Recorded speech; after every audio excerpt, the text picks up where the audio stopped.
Beaufort West and its environs sport several interesting passes.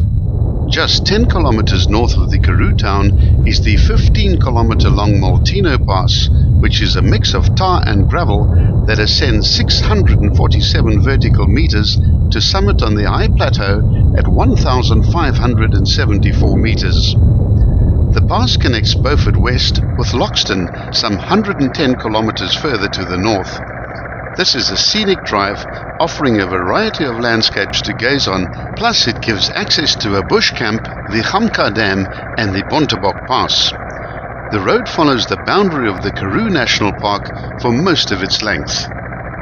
The pass was built by Thomas Bain in 1881 and is considered to be among South Africa's oldest mountain passes.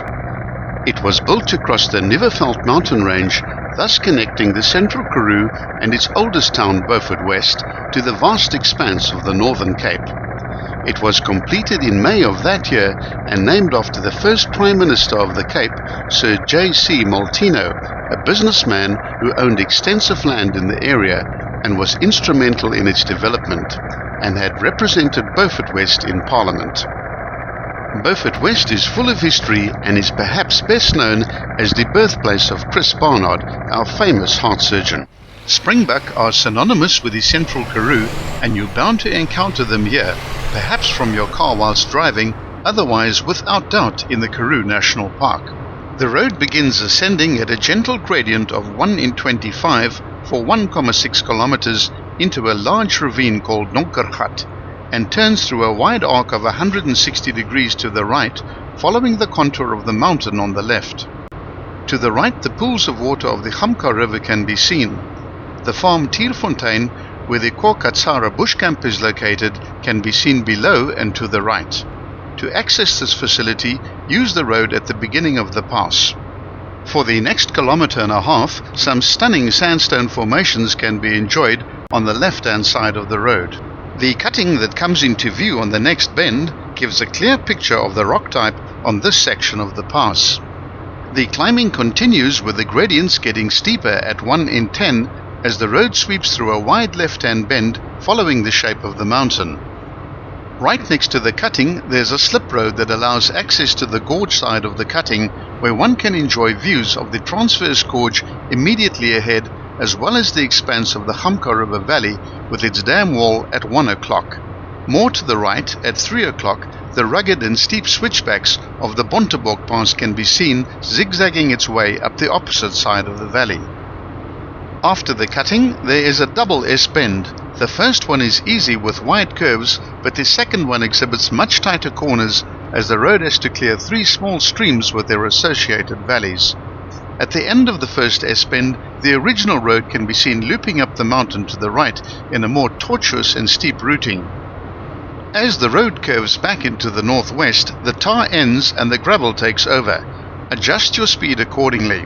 This road has something of a reputation for having lots of loose gravel on the corners. The second half of the Molteno Pass follows a natural kloof carved out by a tributary of the Gamka River, and this section is completely different to the first half, if not equally as enjoyable, but in a different way.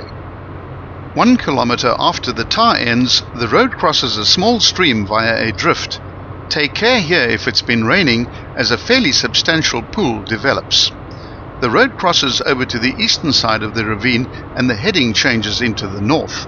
The scenery in the kloof is outstanding and lasts for the next 2.5 kilometers as buttresses loom overhead and the stream balances the view to the left.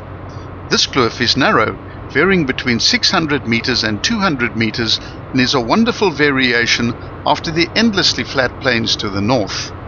There are 11 sharp corners along this section, so slow down and enjoy the scenery. The national park boundary also ends at the end of this first section of the kloof. Continue on the R381 for 1.2 kilometers over a straight traverse. On the right, another deep canyon comes into view, which is topped by the 1,764 meter high Oberg. The road rejoins the river, where you were adjacent to a while back, and sticks to the eastern bank.